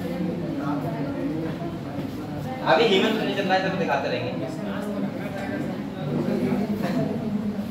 तो बेटा यहाँ पे देखो हम लोग पढ़ेंगे अब क्या, यूरिन फॉर्मेशन, क्या पढ़ेंगे, तो सिंपल सा मतलब ये है कि ब्लड आएगा अफरेंट आर्टरियल से, इसके बाद बोमेन ग्लोमेरुलस होगा, वहां पे क्या होगा, फिल्ट्रेशन होगा, और इसके बाद एफरेंट आर्टरियल से चला जाएगा, और जो आएगा वो क्या होगा, नेफ्रिक फिल्ट्रेट, किसमें आएगा, बोमेन्स कैप्सूल में, ठीक है। तो समझो, तो यहाँ पे कह रहा है यूरिन फॉर्मेशन। अब बेटा आप लोग बुक पे आ जाओ, वरना तुम लोग तो ऐसे थोड़ी देर बाद कहोगे सर मुंह ही चला दो कह रहा है यूरिन फॉर्मेशन इन्वॉल्व कितनी प्रोसेस होती है, 3। पहला होता है ग्लोमेरुलर फिल्ट्रेशन, इसी को बोलते हैं अल्ट्रा फिल्ट्रेशन, ठीक है, पहला। दूसरा जो होता है बेटा वो होता है तुम्हारा रीएब्जॉर्प्शन, और तीसरा कौन सा होता है, सीक्रेशन। समझ गए तीनों, सही है। ये कह रहा है take place in different part of the nephron, और ये तीनों पार्ट जो तुम्हारे प्रोसेस होती हैं वो नेफ्रॉन के डिफरेंट पार्ट में होती है। कह रहा है first step in urine formation is the filtration of blood. Blood क्या होता है, फिल्टर होता है, और which is carried out by the glomerulus and is called glomerular filtration. इसीलिए उसको बोलते हैं नेफ्रिक फिल्ट्रेशन बोल दो या क्या बोल दो, ग्लोमेरुलर फिल्ट्रेशन।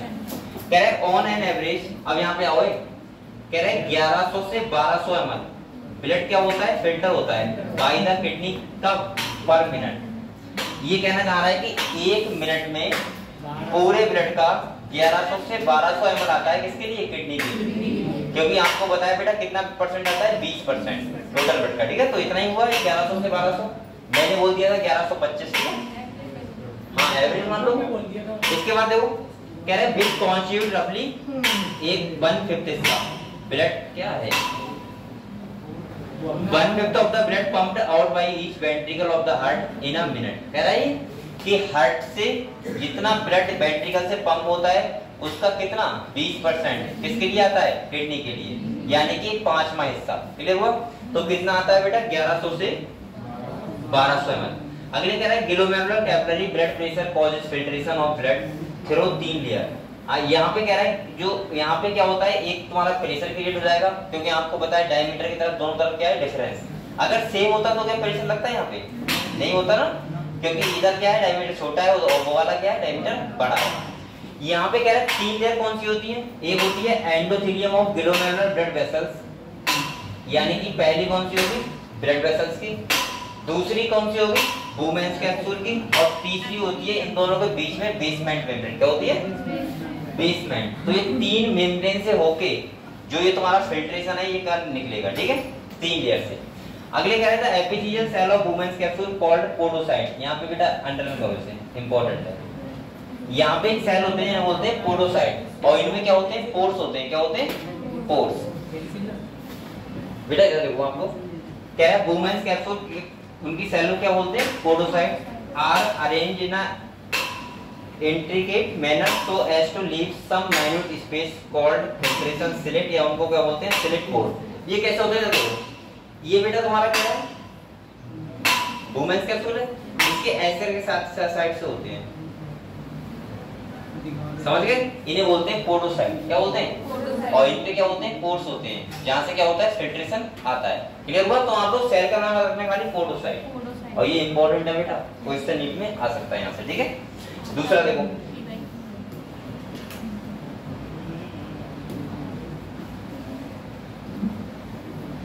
क्या है? blood is filtered so mainly through these membranes that almost all the constituent of the plasma except the protein pass into the lumen of the Bowman's capsule। ये क्या है? बिल्कुल कैसा होता है? प्लाज्मा की तरह होता है, लेकिन उसमें क्या नहीं होती? प्रोटीन। क्या नहीं होती? प्रोटीन। अब आप लोग एक बार बताओ मुझे, यहाँ पे प्रोटीन ही तो नहीं आती है, और प्रोटीन नहीं आती तो वो करती है अपोज, इसको रोकती नहीं है, सही है। यहाँ पे टोटल जो पहले, अब इतना नहीं रहा, लेकिन पहले मैं देते कितने प्रेशर होते हैं फेवर में और कितने कैसे होते हैं अपोज लगाते हैं। तो जो प्रोटीन की वजह से होता है वो कैसा करता है? अपोज करता है इसको, ठीक है। और दूसरा अगर हम बात करें तो प्रोटीन प्लाज्मा का मतलब क्या होगा? कि इसमें आरबीसी नहीं होंगी, और क्या नहीं होंगी? प्लेटलेट्स नहीं होंगी, और तीसरा क्या नहीं होगा? प्रोटीन। और बकाया ब्लड का सारा पोर्शन क्या हो जाता है? फिल्टर। समझ गए आप लोग? और कितना होता है? 10%। कितना होता है? 10%। पूरा ब्लड नहीं आता है कि सोचोगे आरबीसी डब्ल्यूबीसी ये सब खाली चली जाती है वापस, ऐसा नहीं होता है। खाली 10% फिल्टर होता है, लेकिन होता कैसा है? बिल्कुल प्लाज्मा की तरह। ऐसे मान लो तो प्लाज्मा ही होता है, तभी तो वो दिखा रहे थे। और दूसरा क्या है? प्लाज्मा को, प्लाज्मा में से क्या निकाल के? प्रोटीन निकाल के, इसलिए उन्होंने बोल दिया एक्सेप्ट प्रोटीन, ठीक है। अगले देखो, क्या है? Therefore it is considered as a process of ultra filtration, और इसी को हम लोग बोलते हैं अल्ट्रा फिल्ट्रेशन। सिंपल भाषा में फिर से बताऊंगा तो बुमेन्स कैप्सूल में क्या होता है? बुमेन्स कैप्सूल के पास होता है वहां पोडोसाइट सेल, सही है। उनके पास क्या होता है? Slit pores. वहां पे क्या होता है? एफरेंट आर्टेरियल, और कौन सा होता है? एफरेंट। एफरेंट का मतलब डायमीटर क्या होता है? ज्यादा, एफरेंट का क्या होता है? कम। वहां पे एक प्रेशर क्रिएट होता है, और वहां से क्या होता है? फिल्ट्रेशन चीजों का होता है। और वो कैसा होता है? तो मैं बोल सकता हूँ प्लाज्मा की तरह, एक्सेप्ट क्या? प्रोटीन। प्रोटीन नहीं आएंगी, और बकाया सब कुछ प्लाज्मा की तरह बिल्कुल होगा। अगले दो, अभी हम सब लोगों ने पढ़ लिया है तो इसे मैं पढ़ा दे रहा हूँ, ठीक है, आराम से पढ़। अगले कह रहा था amount of the filtrate form by the kidney पर minute is called glomerular filtration rate. इसे बोलते हैं GFR। ग्लोमेरुलर फिल्ट्रेशन रेट का मतलब होता है कि 1 मिनट में जितना फिल्ट्रेट हो रहा है, किसके द्वारा? वही अल्ट्रा फिल्ट्रेशन प्रोसेस के द्वारा, तो उसको क्या बोलेंगे? GFR। और यहाँ साफ साफ लिखा है बेटा GFR in a healthy individual is approximately 125 ml पर मिनट और 180 लीटर। तो बताओ ये कितना हुआ ब्लड का? 10%। क्योंकि आपको बताया बेटा 1125 ml लगभग ब्लड आ रहा था, इसीलिए मैंने 1125 बताया था। और उसका कितना होता है? 10%। लिख लो ना यहाँ 10%, ठीक है। ये क्वेश्चन ऐसे बना सकता है वो, समझ गए? ठीक है। तो आप लोग ये सोचो बेटा, GFR सोचो पहले कितना है? 125 ml पर मिनट, यानी कि 180 लीटर पर डे। हमारी किडनी एक दिन में 180 लीटर फिल्टर हो जाता है। तभी तो अगर एक किडनी नहीं है तो ज्यादा फर्क नहीं पड़ता, क्योंकि यूरिन कितना बनता है? मात्र 1%। लेकिन फिल्ट्रेशन होना जरूरी है, समझ रहे हैं आप लोग? क्योंकि वो प्रोसेस से होकर गुजरना जरूरी है। ऐसा नहीं हो सकता कि एक किडनी बेच दो, आप लोग दोनों बेच दो, सोचो अपने आप काम होता रहेगा ऐसे ही, थोड़े चक्कर में पड़ जाते हैं। एक का भेजो कभी ऊपर तो भेज देना, हल्का भेजना। मैं नहीं कह रहा हूँ बहुत सारा क्या बता रहे हैं, किडनी भेज देना, सही है। तो इसका मतलब ये है कि 2 किडनी हमारी वर्क कर रही है, तो एक किडनी भी कर सकती है, लेकिन उतना अच्छा नहीं करेगी, ठीक है। अगले देखो क्या। अच्छा एक बात बताएं आपको, GFR इसका मैंने ट्रिक बताया था कहीं पे, बताओ कहाँ बताया था? GFR अभी तक पढ़ाया नहीं है वो, जो बच्चे पहले पढ़े उन्होंने बताओ। आपको पता है एड्रिनल जो ग्लैंड होती है, एड्रिनल ग्लैंड, उसका कॉर्टेक्स वाला रीजन होता है, उसमें 3 लेयर होती है। कितनी होती है? 3। सही है। तो उसमें उनके नाम पता है हम लोग क्या होते हैं? एक का होता है जोना ग्लोमेरुलोसा, एक का होता है जोना फेसिकुलेटा, और एक का होता है जोना रेटिकुलरिस। और ये आउटर से लेके कैसे हैं? इनर तक, यानी कि आउटर ये सबसे ज्यादा आउटर वो, उसके अंदर ये, और इसके अंदर सबसे अच्छा तरीका बैठता है ये वाला GFR याद रखने का। तो मैं वहां पढ़ाऊंगा तो ये बताऊंगा आपको, ठीक है? ट्रिक क्या होगी? GFR। अब यहाँ पे GFR अलग है, वहां पे अलग होगा, ठीक है? चलो, तो यहाँ पे इसका मतलब क्या है बेटा? ग्लोमेरुलर फिल्ट्रेशन रेट, यानी कि 1 मिनट में जितना किडनी द्वारा फिल्टर हो रहा है वो क्या कहलाता है? Glomerular filtration rate. अगले कह रहा है the kidney have built in mechanism for the regulation of glomerular filtration rate. मैंने आपको कहा था कि किडनी के पास क्या होती है? कैपेबिलिटी होती है कि GFR को क्या करे? वो रेगुलेट करे। क्या करे? रेगुलेट। अगले कह रहा है one such efficient mechanism is carried out by जस्ट्रा ग्लोमेरुलर एपरेटस, जिसे बोलते हैं JGA। कह रहा है JGA special sensitive region formed by the cellular modification in the distal convoluted tubules and the afferent arteriole at the location of their contact. अब समझो यहाँ पे क्या करने आ रहा है। मैंने आपको उस टाइम एक बात बताई थी जब ये अभी पढ़ा रहा था, मैंने कहा था DCT वाला पार्ट दूर नहीं होता है, वो वहीं आ जाता है। कहाँ पे? जहाँ पे होता है वुमेन्स कैप्सूल, बताया था मैंने। और DCT वाला पार्ट जब तक नहीं आएगा तो बताओ किडनी रेगुलेट कैसे होगी? नहीं समझ में आया आपको? बेटा एक बार बताओ आप लोग, ये देखो, यहां से अगर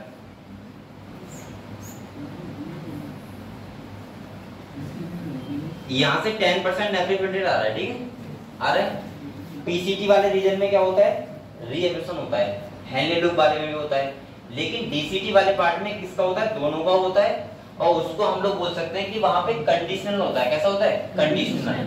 कंडीशनल वहां पे लाइन लिखी हुई है एनसीईआरटी वाले कि DCT वाले पार्ट में जो रीएब्रेशन होगा वो कैसा होगा? कंडीशनल। मतलब डिपेंड कंडीशन ये करेगी कि आपने पानी कितना पिया है, कितना नहीं पिया है, यानी कि आपको यूरिन को कंसंट्रेट रखना है या फिर डायरेक्ट रखना है। समझ में आया आपको?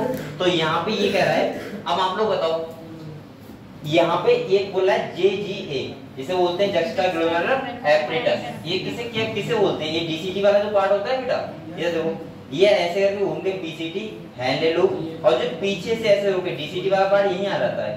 समझ में आया आपको? एक्चुअली नेफ्रॉन ऐसा होता है, यानी कि पीछे से ऐसे घूम के और DCT वाला पार्ट वहीं आ जाना, और फिर कहाँ जाना? कलेक्टिंग नेक के पास। समझ में आया कैसा होता है?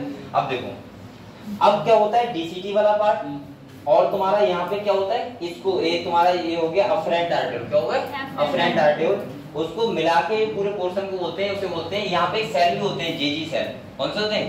JG सेल, जो कैसे होते हैं? सेंसिटिव होते हैं, वहां पे रिसेप्टर लगे होते हैं, और वहां से एक प्रोसेस को संभालते हैं। इसे कहते हैं हम लोग किडनी क्या होती है? Auto regulated. क्या होती है? अब अगर देखो, कह रहा है अ फॉल इन GFR। अब ये कह रहा है अगर मान लिया GFR है उसका वो क्या हो रहा है? कम हो रहा है। क्या हो रहा है?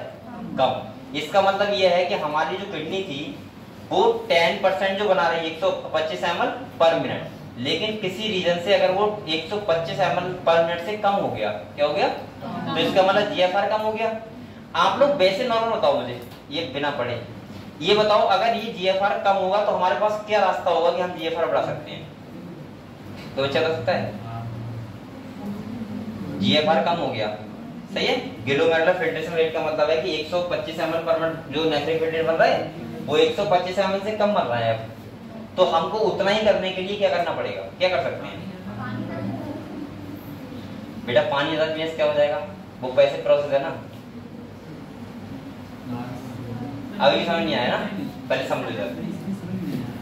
इधर देखो, इधर देखो, अभी समझ में आएगा। यहाँ पे थोड़ा समझ लो, फिर आपका कोई क्वेश्चन गलत नहीं होगा ना। यहाँ पे देखो, यहाँ पे 125 ml पर मिनट, ये क्या है? GFR, जिसे बोलते हैं ग्लोमेरुलर फिल्ट्रेशन रेट। ये क्या है? GFR। ये बात समझ गए आप लोग? ये बात समझ गए? अब बेटा कुछ ऐसा हो जाए किडनी में कि ये GFR की वैल्यू कम हो जाए, यानी कि बोल सकते हैं डिक्रीज हो गया GFR रेट, यानी कि 125 ml से क्या हो गया? कम। सही है।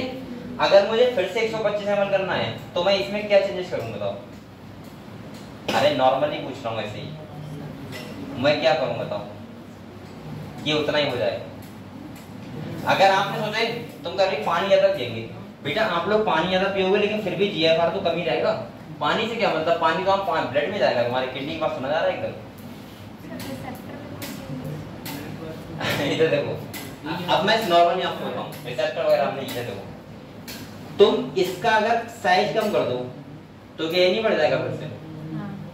क्या कर दो, इसका डायमीटर कम कर दो, अबे कर दो सर प्रेशर ज्यादा हो जाएगा। क्या प्रेशर ज्यादा हो जाएगा। हाँ बस यहाँ प्रेशर बढ़ जाएगा तो जीएफआर अपने आप बढ़ जाएगा। और ये वही तो काम करता है, यहाँ पे हार्मोन क्या करता है, वो इसी से बोलते हैं वैसोकॉन्स्ट्रिक्टर। क्या बोलते हैं, जब जीएफआर हमारा कम होता है तो यहाँ पे एक हार्मोन एक्ट करता है, किस पे, इफरेंट आर्टेरियल पे, किस पे करता है, और इसका डायमीटर क्या कर देता है बेटा, छोटा। और जब आप लोग बताओ इसका डायमीटर छोटा हो जाएगा तो आप लोग बताओ क्या यहाँ पे प्रेशर नहीं बढ़ जाएगा, और बस हमारा जीएफआर क्या हो जाएगा, इंक्रीज। समझ में आया नहीं आया अभी, किसको नहीं आया? एक बार और बता। सर हाँ सर इसमें अगर हमें डायमीटर कम करना होगा तो किस तरीके से करेंगे? हार्मोन सेट करेगा, हम नहीं करेंगे। हाँ मतलब वही तो, हमें ही तो कुछ करना पड़ेगा तभी तो हार्मोन होगा ना। ये सुनो सुनो, यहाँ पे रिसेप्टर लगे होते हैं, रिसेप्टर लगते हैं तो रिसेप्टर जो लगे होते हैं तो खार पहुंचाते हैं, सही है। और जहां से जिस हार्मोन का सीक्रेशन होता है इस ग्लैंड से होना होता है वो सीक्रेशन हो जाता है, और वो हो जाएगा तो वो इस पे एक्ट करेगा, इसे बोलेंगे वैसोकॉन्स्ट्रिक्टर, सही है। और वो इसका डायमीटर क्या कर देगा, कम। देखो हमारी पूरी बॉडी का एक फीडबैक मिलता है हर ग्लैंड को। जैसे सपोज मानो कि आपका, अरे बेटा ऐसे बताओ, आप लोग सिंपल बात सोचो, अगर यहाँ पे रिसेप्टर ना लगे होते तो फिर पता ही नहीं लगता, फिर तो हार्मोन का सीक्रेशन होगा एक तरफ लगेगा, समझ रहे हो। तो हर चीज क्या होते हैं, रिसेप्टर लगे हुए, और रिसेप्टर का मतलब होता है कि वो खबर क्या करते हैं, पहुंचाते हैं ब्रेन तक हमारे, कि तुम्हारे बॉडी में क्या प्रॉब्लम हो रही है। एक बार बताओ, आपने पानी कम पिया, आपको फिर प्यास क्यों लगती है, इसलिए लगती है क्योंकि हमारी बॉडी में ब्लड की कमी होती है, ऑस्मोलिटी कम होगी, वहां तुरंत रिसेप्टर लगे होंगे, और उसके बाद खबर कहां पहुंचाएंगे, ब्रेन तक, और इसके मतलब क्या लगेगी आपको, प्यास। ऐसे आपको क्या लगता है, भूख आपको लगती है, जैसे आपको भूख लगती है, क्या भूख का ये रीजन होता है कि आप लोगों ने खाना नहीं खाया इसलिए भूख लग रही है? नहीं, हमारी बॉडी जब तक क्या, बॉडी हमारी मतलब उस चीज को मान रही है ना, क्या मान रही है, मतलब भूख है हमें, नहीं तो हमारी बॉडी के अंदर कुछ कमी होगी ना, तो बॉडी में जो हार्मोन्स होंगे उनकी वजह से ना। रीच करते हैं। अब सुनो, ऐसे नहीं, आप लोगों को ये लगता होगा कि मुझे भूख लग रही है, मान लिया भूख लगने का रीजन ये है कि मैंने खाना नहीं खाया और मुझे एनर्जी की जरूरत है, ऐसा लगता है आपको? और खाना नहीं खाया यानी कि मेरा पेट खाली है इसलिए मुझे भूख लग रही है, ऐसा होता है क्या? नहीं, ऐसा नहीं होता है। जब तक आपका हाइपोथैलेमस सिग्नल नहीं भेजेगा तब तक आपको भूख नहीं लगेगी। आप लोग बताओ, इसका सीधा एग्जाम्पल बता रहा हूँ आपको, जब आप बीमार होते हो, फीवर होता है या कुछ और होता है, हमारी मेंटल हेल्थ थोड़ी सही नहीं होती है, तो बताओ उस टाइम खाना आप नहीं खाते हो फिर भी आपको भूख नहीं लगती है। सोचो, आप लोग खाना तो नहीं खाए होते हो, खाली चाय पिए होते हो, तब भी आपको पूरे दिन हो जाता है, भूख नहीं लगती है बिल्कुल। इसका मतलब कहाँ से? अरे अब वो मतलब कुछ ना कुछ निकालेगा जरूर। जब मैं अपना बता रहा हूँ, मुझे तो नहीं लगती है। मान ली बहुत बीमार हो गया, फीवर वगैरह हो गया बहुत तेज, तो मुझे भूख नहीं लगती है, फिर पूरा दिन हो जाता है, मम्मी जबरदस्ती कर देंगी रोटी खा लो वाली। तो इसका रीजन क्या है? पेट खाली से तो नहीं है ना, मेरा हाइपोथैलेमस सिग्नल नहीं भेज रहा है। मतलब हमारी पूरी बॉडी में क्या लगे हुए हैं? रिसेप्टर। जिस चीज की यहाँ पे कमी होती है तो उसका तुरंत हमारे लिए सिग्नल कहाँ पहुंचता है? ब्रेन के। कहाँ पहुंचता है? ऐसे ही यहाँ पे अगर तुम्हारा जीएफआर कम होगा तो रिसेप्टर लगे होंगे, वो तुरंत क्या करवाएंगे? Hormone secretion. और हार्मोन सीक्रेशन किस पे एक्ट करेगा? इस वाले इफरेंट आर्टेरियल पे। और इसका क्या कर देगा? डायमीटर कम। और जब इसका डायमीटर, इधर देखो डायमीटर इसका कम हो जाएगा तो बेटा आप लोग बताओ, ये प्रेशर बढ़ जाएगा नहीं बढ़ जाएगा? और प्रेशर बढ़ जाएगा तो जीएफआर अपने आप क्या हो जाएगा? समझ गए? क्लियर? ठीक, क्लियर हुआ? तो यहाँ पे देखो सब वही लिखा होगा, अगले देखो किताब में, किताब में पढ़ा हूँ। इधर देखो बेटा, यहाँ पे देखो, यहाँ पे कह रहा है, देखो JGA is a special sensitive region. कैसा सा रीजन होता है? सेंसिटिव। सेंसिटिव का मतलब वहां पर रिसीव करने वाला कुछ ना कुछ होता है, सेंसफुल, ठीक है। Formed by cellular modification in the distal convoluted tubules and the afferent arterioles. समझ गए? At the location of their contact, a fall in GFR, जब GFR क्या होता है? कम। अब यहाँ पे देखो कितनी अच्छी बात बता रहा है, can activate the JG cell। इसे टर्न करो बेटा। मैंने यहाँ दो सेल बताई, अभी एक पोडोसाइट और एक बताते हैं JG सेल। सही है? जब GFR कम होता है तो इसका मतलब जेली सेल क्या होती है, एक्टिव। अगले कह रहा है jelly cell to release renin, कौन सा हार्मोन रिलीज होता है, और which can stimulate the glomerular blood flow and thereby the GFR back to normal. अब यहाँ पे इन्होंने बात नहीं बताई कैसे होता है, जो मैं बता रहा हूँ आपको। रेनिन सीक्रेशन हुआ, ये क्या है, एक बात और बताओ, रेनिन एंजाइम भी तो है, ध्यान है आपको, क्या है, नहीं आ रही है, वो भी आ रही है। ये होता है यहाँ पे सिंगल एन है, यहाँ पे वहाँ डबल एन होता है, RENNIN, और यहाँ पे क्या होता है RE सिंगल एन IN। समझ गए हम लोग? ये हार्मोन है, एंजाइम है। चल लिख लो आप लोग ऐसे, यही इसके पास लिख लो, ये वो वाला रेनिन ये होता है, ये समझ गए? ये क्या है, एंजाइम। ये करता है मिल्क का डाइजेशन, किसका करता है, जो बच्चे होते हैं उनमें इसका सीक्रेशन बहुत होता है रेनिन का, और ये बच्चों में क्या करता है, मिल्क के को डाइजेस्ट करता है। समझ गए आप लोग? और यहाँ पे ये रेनिन क्या कर रहा है बेटा, हमारी किडनी को रेगुलेट कर रहा है, यानी जीएफआर को क्या कर रहा है, इंक्रीज। ध्यान रखना क्वेश्चन क्या पूछ रहा है, रेनिन देख के चक्कर में थोड़ा ना कि रेनिन क्वेश्चन बहुत सरल आ गया, कहीं वो पूछे डाइजेशन का तुम आंसर दे रहे हो इसका, कहीं वो पूछ रहा है इसका तुम आंसर किसका दे रहे हो। ये स्पेलिंग ध्यान रखना, ये एंजाइम है और वो क्या है बेटा, हार्मोन। सही है? और हार्मोन और एंजाइम में धरती आसमान का अंतर होता है, आपको बताओ भाई, क्योंकि एंजाइम का काम होता है खाली रिएक्शन करवाना, और हार्मोन का काम क्या होता है, किसी भी चीज में चेंजेस लाना। तो यहाँ पे देखो कह रहा है रेनिन रिलीज होता है which can stimulate the glomerular blood flow and thereby the GFR back to normal. लेकिन उन्होंने ये नहीं बताया कि काम कैसे करता है। तो यहाँ पे ये काम करता है बेटा, लिख लो, वैसो कॉन्स्ट्रिक्टर की तरह। किसका काम करता है? इसका मतलब यह है कि वेसल्स को कॉन्ट्रैक्ट कर देता है, कॉन्ट्रैक्ट मतलब छोटा कर देता है। किसको? इफरेंट आर्टेरियोल को। ये भी लिख लो, इफरेंट आर्टेरियोल को। और जब इफरेंट आर्टेरियोल कैसा हो जाएगा, डायमीटर कम हो जाएगा, तो इसका मतलब तो क्या होगा, जीएफआर बढ़ जाएगा। समझ गए हम लोग? ठीक है।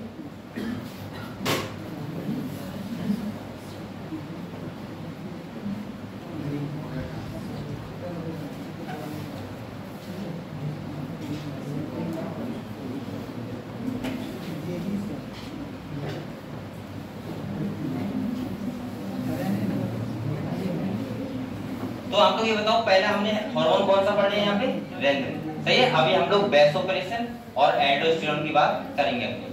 दूसरा सुनो, यहाँ पे कह रहा है of comparison of the volume of the filtration from per day 180 litre. आप लोग बताओ 180 लीटर पर डे का बनेगा फिल्ट्रेशन, बोलो मत। अगर फिल्ट्रेशन जो नेचुरल फिल्ट्रेट है वो 180 लीटर पर डे अगर आए, तो आप लोग बताओ, आप तो पानी पीते रहे पूरे दिन भाई, 180 लीटर पानी भी तो पीना है तभी तो बनेगा, वरना 10 मिनट में खत्म हो जाओगे, ब्लड ही खत्म हो जाएगा, पूरा बचेगा ही नहीं। तो यहाँ पे कह रहा है बेटा, इधर देखो ये, और कह रहा है with that of the urine कितनी बनती है, 1.5 लीटर। इसका मतलब कह रहा है सजेस्ट दैट नियरली 90%, कितना बेटा कह रहा है the filtrate has to be reabsorb, यानी कि वापस कहाँ होता है, ब्लड वेसल्स में। कहाँ होता है, ब्लड वेसल्स में। और कह रहा है of the reabsorb by the renal tubules, this process is called, क्या कहते हैं, रीएब्जॉर्प्शन। समझ गए आप लोग? तो यानी कि 99% फ्लूइड का क्या होना है, रीएब्जॉर्प्शन होना है। और इसका मतलब यूरिन जो बनेगा वो कितना बनेगा बेटा, 1% यूरिन। 1% नहीं, मान लो 180 लीटर पर डे हो रहा है, 3 लीटर बन रहा है, तो 100 कितना हो गया, 1%। क्लियर? तो पहला प्रोसेस था जो तुम्हारा था अल्ट्राफिल्ट्रेशन, और दूसरा क्या है, रीएब्जॉर्प्शन। रीएब्जॉर्प्शन से हर साल क्वेश्चन पूछ जाते हैं, ये क्या दो। सही है? तो जो हम लोग कल समझेंगे कि जो नेफ्रॉन होता है उसके कौन से पार्ट में किस चीज का कितना रीएब्जॉर्प्शन होता है।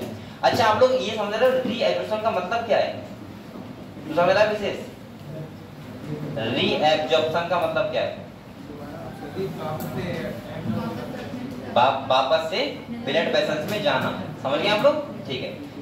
वरना अगर ब्लड वेसल्स में जो चीज नहीं जाएगी वो कहाँ जाएगी, फिर तो यूरिनरी ब्लैडर में, और उसके बाद कहाँ जाएगी, यूरिन के थ्रू बाहर निकल जाएगी। तो इसका मतलब जो चीज रीएब्जॉर्ब का मतलब है इंपॉर्टेंट चीज आ गई है, उन सब का वापस जाना किसमें, ब्लड में। समझ गए? दूसरा क्वेश्चन आपका कि सर ये जब इतना भेजना तो आएगा, तो मैंने कहा क्यों आया, क्योंकि पहली चीज पैसिव प्रोसेस है यहाँ पे। और दूसरी चीज कि यहाँ पे अगर ये रीएब्जॉर्प्शन ना होता तो किडनी कभी भी आउटो रेगुलेट नहीं कर पाती अपने आप को, समझ गए? ठीक है, तो कल हम डिटेल में पढ़ेंगे इस चीज को। तो आज हमने नेफ्रॉन के बारे में जान लिया, ठीक है? चलो कल मिलते हैं।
नहीं दिया जाता है।